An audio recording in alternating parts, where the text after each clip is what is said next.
In our world of infinite mysteries, the city of New York is a hotspot of activity.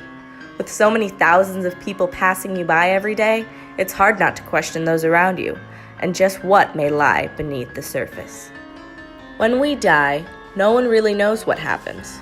Some believe that there's a higher power watching and judging your every move. Others think you're just gone, waiting to fade into dust. Whatever you believe, one truth remains. One day we're here and the next we're gone, right?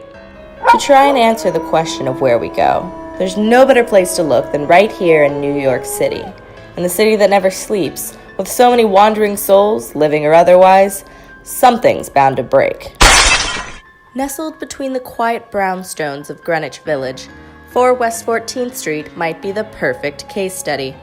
Built in the early 1830s, this townhome, fondly referred to as the House of Death, has been home to 3 headline makers over the centuries and is rumored to house up to 22 different spirits. The first celebrity to reside here was one Mr. Samuel Clemens, more commonly known as Mark Twain. He may have only called the place home for a year in 1901, but he is still rumored to linger on the first-floor staircase, clad in a white suit, cigar in hand. The next case of famous residency is that of Jan Bryant Bartell, an actress turned writer after her traumatizing experience in the House of Death. She and her husband moved into the top floor of the newly converted apartment and almost immediately began feeling the presence of a monstrous moving shadow.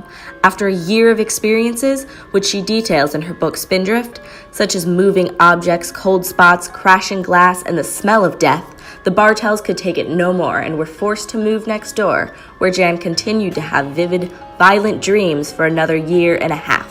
The final headliner to call this place home is the saddest of the bunch, and that is the story of Joel and Lisa Steinberg.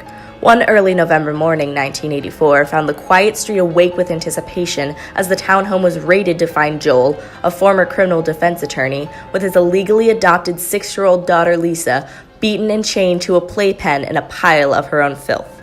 Since then, the house has remained silent. So, is it really haunted or cursed, as some believe? Or has the universe just decided that a place with so much history must have a few tragedies here and there? That isn't up to me to decide. All I know is that one day you're here and the next gone, right?